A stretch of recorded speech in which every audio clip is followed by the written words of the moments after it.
सातारा जिल्हा पत्रकार संघ, सातारा पत्रकार संघ, सातारा तालुका पत्रकार संघ, डिजिटल मीडिया परिषद आणि आधार हॉस्पिटल यांच्या वतीनं पत्रकार दिन आरोग्य शिबिराचं आयोजन सातारा येथील जिल्हा पत्रकार भवनामध्ये करण्यात आलं. नगराध्यक्ष अमोल मोहिते आणि साहित्य संमेलनाचे कार्याध्यक्ष विनोद कुलकर्णी, सातारा पत्रकार संघाचे अध्यक्ष विठ्ठल हेंद्रे आणि विविध मान्यवरांच्या हस्ते आद्य पत्रकार बाळशास्त्री जांभेकर यांच्या प्रतिमेला पुष्पहार अर्पण करून पत्रकार दिनाच्या कार्यक्रमाला सुरुवात झाली. यावेळी पत्रकार संघाच्या वतीनं नगराध्यक्ष अमोल मोहिते आणि साहित्य संमेलनाचे कार्याध्यक्ष विनोद कुलकर्णी यांचा विशेष सत्कार सातारा कंदी पेढ्यांचा हार, शाल, पुष्पगुच्छ आणि फेटा बांधून करण्यात आला. यावेळी आधार हॉस्पिटलचे डॉक्टर जयंत जाधव, डॉक्टर मिलिंद सुर्वे आणि डॉक्टर कबीर मुलानी आदी मान्यवरांचेही पत्रकार संघाच्या वतीनं स्वागत करण्यात आले. प्रास्ताविक भाषणामध्ये सातारा पत्रकार संघाचे अध्यक्ष विठ्ठल हेंद्रे यांनी वर्षभर राबवलेल्या विविध उपक्रमांची माहिती दिली. युग येते एआय आणि सायबर सिक्युरिटी यासाठी आपण एक कार्यशाळा घेतली. याशिवाय दिल्लीचे जे पत्रकार आहेत प्रशांत कदम, दिल्लीतील पत्रकारिता कशी असते, काय असते, त्याचा एक चर्चा व्हावी यासाठी आपण त्यांची कार्यशाळा घेतली. याशिवाय आनंद असा होतो की आपली कोषाध्यक्षपदी निवड झाली, त्यामुळं आपला एक चांगला दर्जेदार कार्यक्रम घेता आला. ग्रामपंचायतीची ओळख आणि ग्रामपंचायतीचे कायदे काय या अनुषंगाने एक चांगला कार्यक्रम झाला. सर्वांच्या सहकार्यामुळे साहित्य संमेलन उत्कृष्टरित्या पार पडलं. स्वागत अध्यक्ष नामदार शिवेंद्रसिंह राजे भोसले, सातारा जिल्ह्यातील पत्रकार आणि प्रशासन यांच्या सहकार्यामुळेच सातारचे साहित्य संमेलन यशस्वी ठरलंय. यावेळी सर्वांनाच खुश केलं. विशेष म्हणजे माझ्या तोंडाला जरी काळं फासलं असलं तरी ज्या विरोधकांच्या पोटामध्ये दुखत होतं त्यांनाही एक प्रकारे खुश करून सर्वांनाच खुश करणारे हे साहित्य संमेलन ठरलंय, असं मिश्किल वक्तव्य विनोद कुलकर्णी यांनी केलं. डॉक्टर बाबासाहेब आंबेडकर शालेय प्रवेश दिन नगरपालिकेने साजरा करावा आणि सातारा पत्रकार पुरस्कार देण्याची बंद पडलेली पद्धत पुन्हा सुरू करावी, अशी मागणी पत्रकार विनोद कुलकर्णी यांनी केली. संमेलनातून जाताना त्यांनी काय घेऊन जावं, की जे निमंत्रित त्यांचे पत्रिके वरचे, तर त्याचं श्रेय सुद्धा नगराध्यक्ष अमोल मोहिते नाही. ते आमच्या बँकेच्या चेअरमन कार्यालयामध्ये अमोल मोहिते शिवाजी महाराजांची प्रतिमा शोधत होते. एक महिनाभर अनेक प्रतिमा आमच्या मुख्य कार्यकारी अधिकाऱ्यांनी त्यांना दाखवल्या, ते काही त्यांना पसंत पडल्या नाही आणि नेमकी ही प्रतिमा त्यांना पसंत पडली आणि त्यांनी ती अशी माझ्या नजरेत बसलेली होती. आणि मग मी निर्णय केला की शिवाजी महाराजांची हीच प्रतिमा साताऱ्यात येणाऱ्या प्रत्येक साहित्यिकाच्या घरी गेली पाहिजे. संमेलन सर्वोत्तम झालं. माध्यम प्रतिनिधींचं मला खूप सहकार्य लाभलं. मग त्यामध्ये वृत्तपत्र असतील, डिजिटल माध्यम असतील, सगळ्याच माझ्या सहकार्याने मला साथ दिली. द्वेष भावना कुणी बाळगली नाही. एक दोन प्रकार वगळले तर संमेलन उत्तम, सर्वोत्तम आणि सर्वोत्कृष्ट झालं असे प्रतिसाद महाराष्ट्रातून, देशातून येत आहे.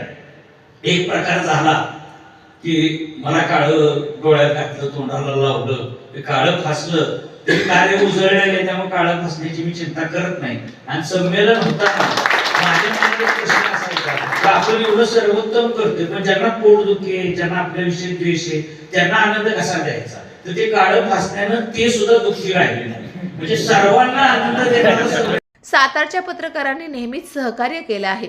सातारा शहराच्या विकासासाठी जरूर त्यांनी सकारात्मक टीका करावी. पत्रकार संघाच्या पाठीशी आपण सदैव आहोत, असं सत्काराला उत्तर देताना नगराध्यक्ष अमोल मोहिते यांनी सांगितलं. मी राजकारणात आल्यापासून जे पत्रकार आहेत ते आज सुद्धा माझे मित्र म्हणूनच आहेत. पण विचाराचा फरक असू शकतो आपल्यात. तसेच मी इथं आवर्जून दोन अजून पत्रकारांचा उल्लेख करू इच्छितो. एक तर आपले पवार जे ऍक्सिडेंट मध्ये गेले, पांडू पवार, ते एक चांगले मित्र होते. ओमकार तपासे एक अचानक आपल्यातनं गेले. हे सुद्धा पहिल्यापासून माझ्या मित्र परिवारातले जे आमचा एक ग्रुप असायचा, ही सगळी लोक माझ्याबरोबर असायची. आता ते नाहीये दोघं, बाकी पण आज पण आहेत. दुसरी एक गोष्ट सांगतो की तुम्हाला जेव्हा काय मदत लागेल, कोणतीही असू देत, त्या गोष्टीला मी कायम तुमच्या बरोबर असेल. जसे की आज विनोद कुलकर्णी साहित्यात काम करत आहेत तर त्यांच्याबरोबर आम्ही आहे. तसेच सुद्धा तुम्ही आधी कुठं स्पोर्ट्समध्ये असाल, कुठं कोणत्याही गोष्टीत असाल, यासाठी आम्ही कायम तुमच्याबरोबर असू.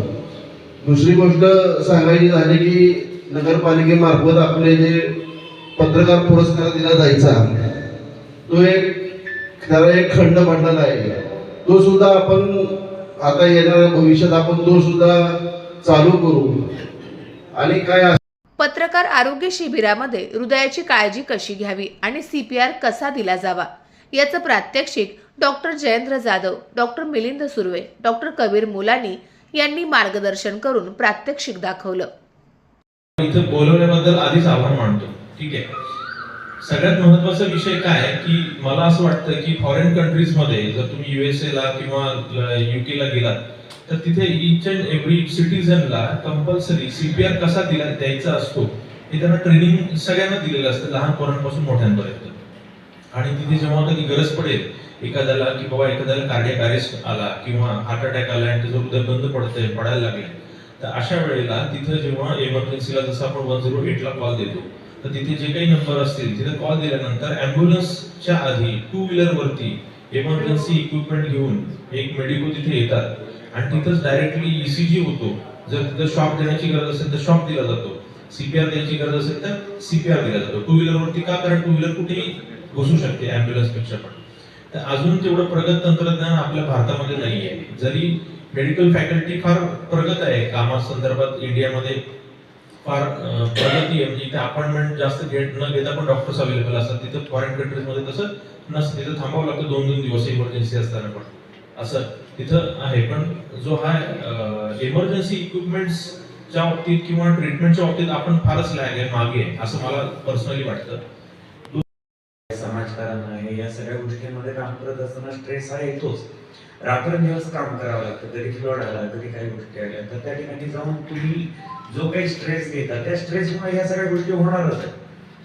परंतु सगळ्यात महत्वाची गोष्ट काय आहे की आपला एक्सरसाइजसाठी दिवसातून 1 तास काढणं अतिशय महत्वाचं. मग तुम्ही कुठलाही वेळ करा, सकाळ सकाळ किंवा संध्याकाळ करा. आणि पांढऱ्या गोष्टींपासून लांब. पांढऱ्या गोष्टी म्हणजे कोकोनट ऑइल, नारळाचं तेल, पनीर, चीज, पिझ्झा, याच्या पांढऱ्या गोष्टी आहेत ना, या सगळ्या कोलेस्ट्रॉल वाढवतात. कोलेस्ट्रॉल वाढवून हे करतात. आता जर मला असं विचारलं की हृदयविकार अशाच लोकांना होतो का की ज्यांना स्ट्रेस खूप आहे, ज्यांना खूप ताणतणाव आहे? बिलकुल नाही.